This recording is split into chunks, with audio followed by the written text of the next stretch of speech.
kayak sawah orang nah. Tadi kita lewat jalur hampir 2 jam.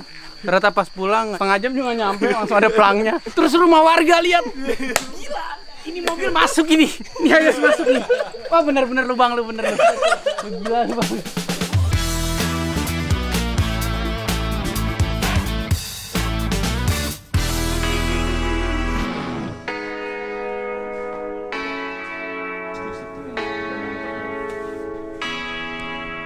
Halo Sobat Parekraf, ketemu lagi sama gua Ilham Syode. Sempit amat, Sempit tuh amat. dijepit. Ini padahal tempatnya luas banget loh. Kita lagi di Batik Lounge, asik. Karena kita bisnis banget orangnya. Oh wow. Dan kali ini kita mau jalan-jalan lagi, tentu aja di Indonesia aja. Mau jalan-jalan ke Bali dan kali ini lagi-lagi ngajak Cynthia Tengens dan nih teman baru kita nih Sob. Orang baru nih kita ya. Nggak dibully kan? Enggak. Enggak. Tidak ada senioritas di Tidak sini. ada senioritas. Ini Satria Fiji.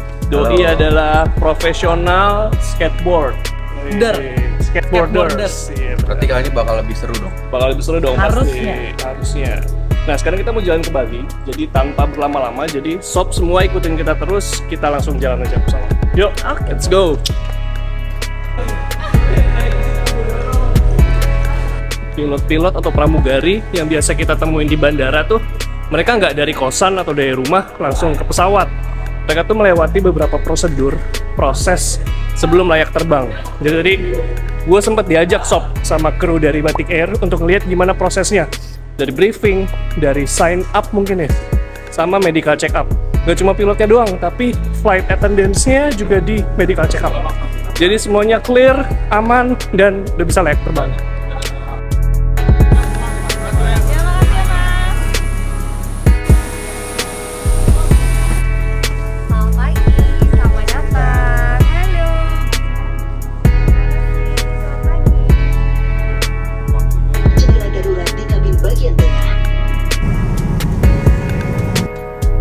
Nah, Mbak Sinta, aku mau nanya dong. Jadi kalau penerbangan ke Bali itu dalam sehari dari Jakarta tentunya ya, itu ada berapa kali penerbangan sih Mbak? Alhamdulillah semenjak Covid, Batik Air udah lumayan padat banget nih Mas. Iya. Jadi dari penerbangan dari Cengkareng, Soekarno-Hatta itu 6 kali 6 per kali hari. dalam sehari. Dalam sehari. Dan ada lagi Mas tentunya dari Halim Perdana Kusuma itu Oh, iya, 4 betul, kali ya. sehari ke iya. Denpasar. Ke Denpasar juga berarti dari Halim Perdana Kusuma itu ada 4 kali. 4 kali. Gitu. Berarti itu domestik. Kalau ke internasional juga berarti Batik Air. Ada juga Batik Air. Batik Air Itu ada ke Kuala Lumpur, ke Singapura, ke Australia, itu ada ke Melbourne, Perth, juga ada ke Sydney, nanti juga ada ke Nagoya, nanti juga nantinya juga ada Osaka.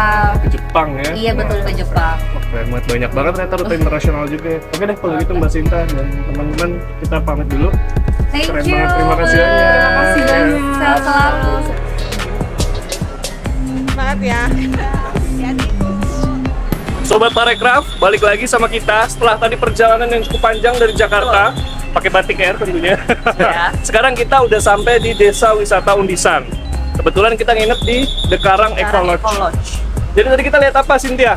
Tadi itu adalah salah satu prosesi dari rangkaian prosesi ngaben. Orang yang sudah meninggal akan dikremasikan, tapi ini masih rangkaian prosesinya. Seperti apa kelanjutannya akan kita lihat bareng-bareng nanti. Bahkan kita udah pakai baju. Betul, udah ganti kostum nih. Tampilannya Yang sesuai. sangat swastiastu sekali. Experience unlock. Ke Bali nggak cuma ke tempat-tempat yang biasa, tapi datangin juga desa wisatanya. Ikutin terus. Yuk.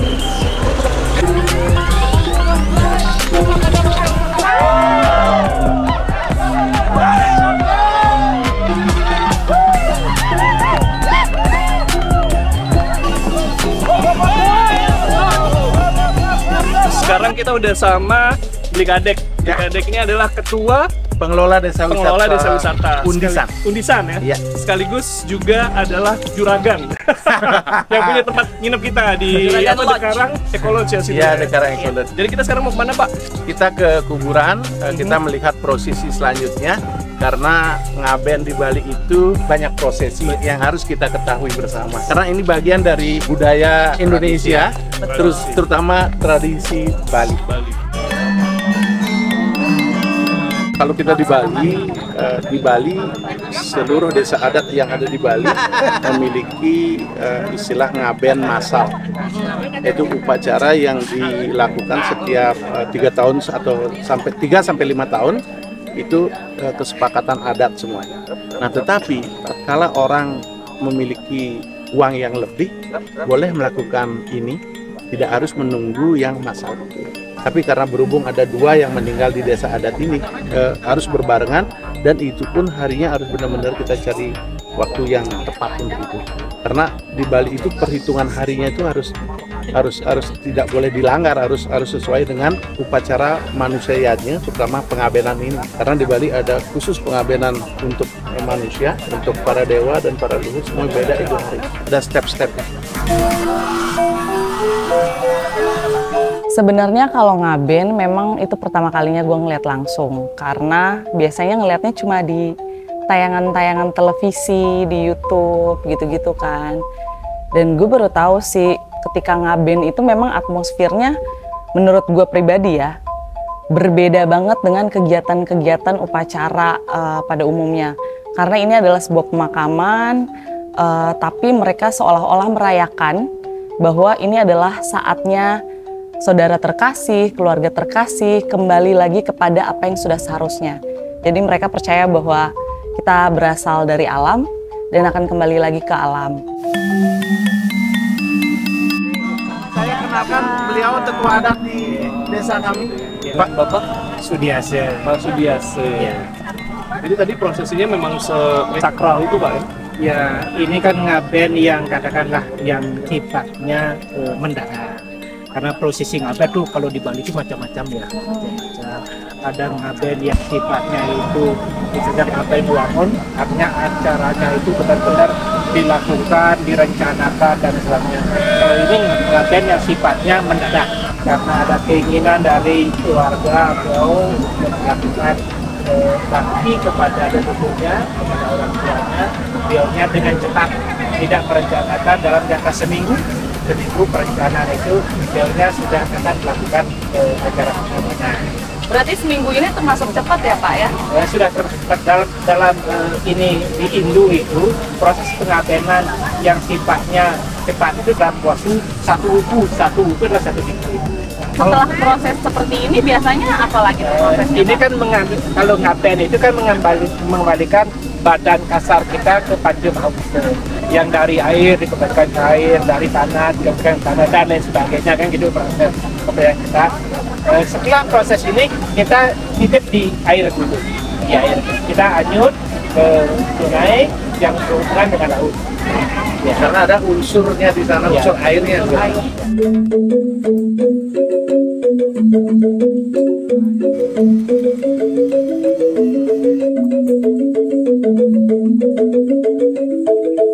Sebenarnya kalau kita di Bali sangat percaya dengan melukat atau purification. Nah, itu adalah bermakna untuk pembersihan diri sendiri. Dalam artian bukan pembersihan di luarnya saja, tapi pembersihan luar dalam. Satu, pembersihan pikiran. Kedua, pembersihan perkataan. Ketiga, pembersihan jiwa raga kita semua.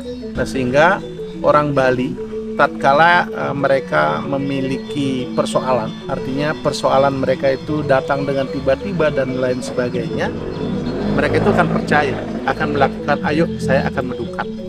Nah, melukat itu tentu akan mencari hari yang baik juga, sehingga harinya dapat, upacaranya dilakukan, dan itu akan menjadi suatu sinergi semuanya. Baik itu dari jiwa raga kita yang terasa diri kita itu, kok diri saya itu terasa kotor ya gitu. Itu kan semua adalah perasaan kita semua.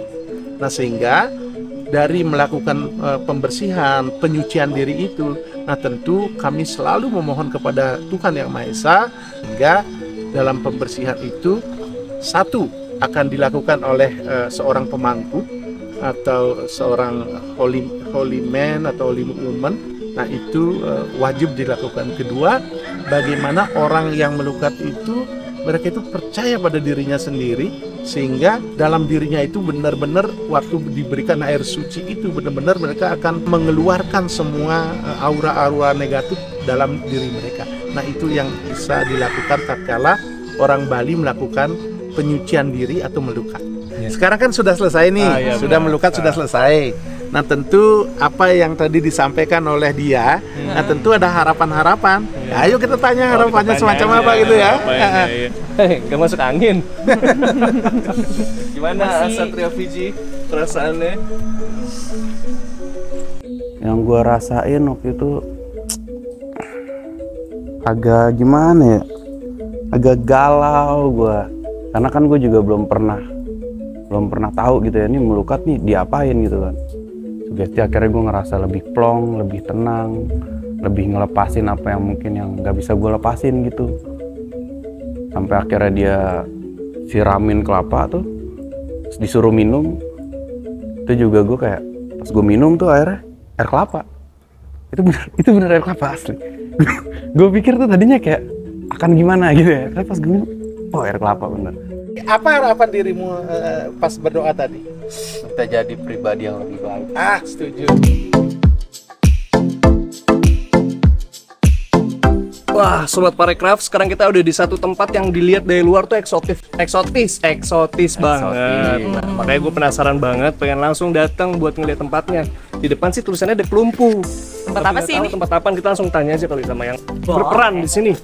Kita ketemu nanti sama Pak Putu. Halo Pak Putu, selamat datang Ode, selamat datang Fiji, selamat datang di The Klumpu Eco Stay. Oh, Eco Stay. Kita mikir Pak, ini maksudnya resort atau penginapan atau apa? Ternyata Eco Stay yang Pak. Ya, karena ini konsep yang kita mau utamakan jual kepada wisatawan Eropa utamanya yang mereka sangat suka alam. Pendekatannya sustainable gitu Pak ya? Exactly. Kenapa namanya The Klumpu? Ya, karena nama Klumpu itu sendiri adalah tempat menyimpan padi, lumbung. Lumbung padi ya. Lumbung padi itu namanya The Klumpu. Ya. Jadi konsep The Klumpu Bali ini kan very traditional. Jadi kita mau menyampaikan, menyuguhkan sesuatu yang tradisional into international. Nah, ini materialnya ini kita campur ini kayak kopi loh ini. Oh itu kayak kopi. Kayak kopi. Ya cabang-cabang kopi. Ya. Ini rate harganya berapa nih? Kalau yang ada dua tipe. Jadi ini namanya family suite. Family suite ya. Jadi ada bednya di bawah, sama yang big bednya di atas. Kalau yang tipe honeymoon suite, jadi tidak ada ini. Jadi lebih luas mereka living roomnya. Kalau yang ini harganya 2.5 million. 2.5 million, 2,5 juta ya. Ya. Kalau yang suite-nya 1.7. Ya. Jadi ini can be fit for 2 children, 2 adult.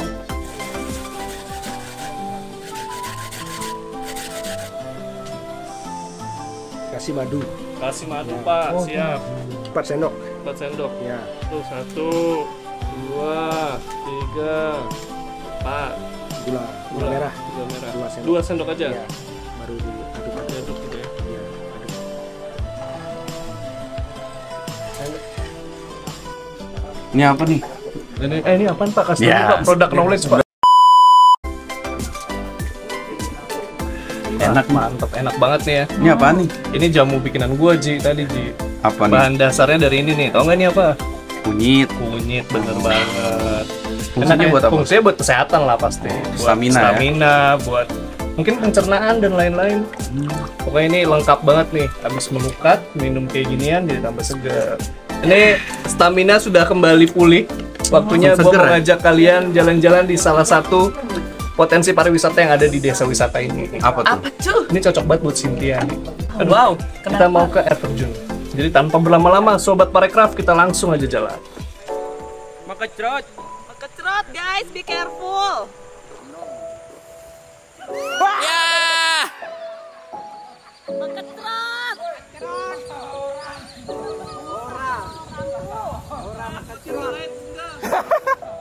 Memang itu adalah perjalanan yang gue bilang sangat menyenangkan. Karena apa ya, part-part ada kesulitan, ada kesukaran, itu adalah part of the process gitu untuk sampai di titik yang pengen kita tuju si air terjun ini. Dan menyenangkan sih sebenarnya karena bercandaan juga dengan guide-nya.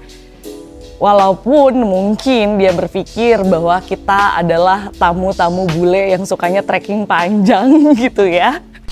Bapaknya mungkin berpikir kita mencari jiwa adventure-nya, padahal enggak. Dibawa keluar masuk hutan belantara, ada pacet, becek, jangan sampai mekecrot tuh ke bahasanya Bliwayan guide kita.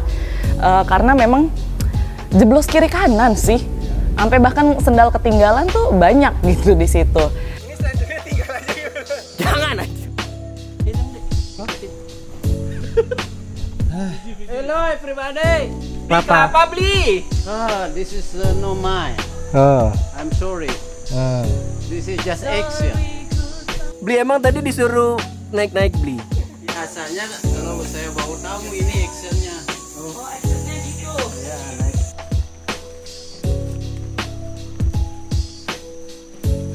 Nah jadi kan setelah kita lewatin sawah-sawah itu, kita tuh masih harus jalan lagi, turun ke lembahan gitu. Dan ternyata setelah turun di lembahan, kita masih ketemu sungai yang ternyata bukan aliran sungai yang mau kita tuju gitu. Jadi kita harus nanjak lagi ke satu bukit, kita baru turun lagi dan kita baru sampai di aliran sungai yang mau kita lewatin sampai ke air terjunnya. Nah dari situ kayak jalan beberapa meter sebenarnya, dan airnya tuh sebenarnya bisa kita trekking gitu. Jadi daerah aliran sungainya tuh nggak terlalu dalam, paling sebetis ya, sebetis orang dewasa kita melintasi sungainya sampai akhirnya kita ketemu di titik air jatuhnya di air terjunnya. Jadi air terjun tuh kayak punya kita doang, gak ada pengunjung lain, yang cuma kita doang yang bisa ngerasain gitu, dan seru banget sih. Terbayar lah perjalanan kita gitu ya, terbayar banget. Terus saya ngerasa kayak beruntung banget bisa ngeliat air terjun Krisik. Akhirnya saya percaya kalau emang sulit untuk datang ke situ. Tiba-tiba pas kita pulang karena terlalu gelap, Bapak Wayan ini tiba-tiba dia bilang ke saya, nanti kita menelusuri sungai aja, kata dia. Terus nggak lama tiba-tiba dia ngomong, nanti telepon aja highest-nya. Saya agak curiga tuh, kok telepon highest nih? Karena nggak ada jalan lain kan, karena kita harus 2 jam lagi ke sana. Karena kita nggak mungkin lewatin trek yang tadi, takutnya nanti jatuh ke jurang lah, takutnya nanti ada yang kepleset lah.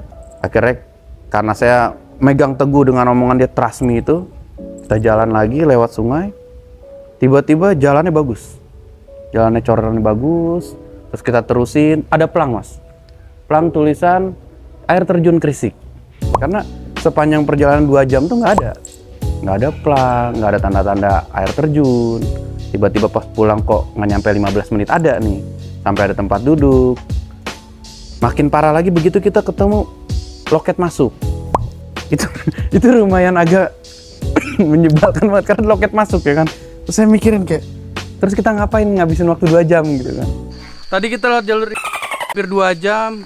Ternyata pas pulang setengah jam juga nyampe, langsung ada pelangnya. Terus rumah warga lihat. Gila, ini mobil masuk ini. Ini harus masuk nih. Wah bener-bener lubang lu bener.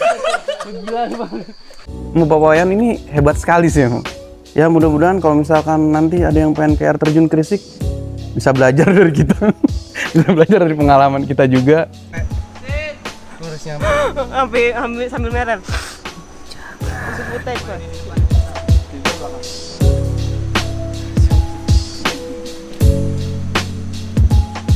Surprisingly nih Indonesia kini selalu kasih sesuatu yang beda gitu ya. Yang beda, dan bahkan gue sendiri sebagai hostnya tuh kadang bingung. Oh ternyata ada tempat kayak gini di situ ya gitu. Jadi gue cukup enjoy pemandangannya, perjalanannya, rasa spiritualnya itu gue cukup enjoy sih. Seru.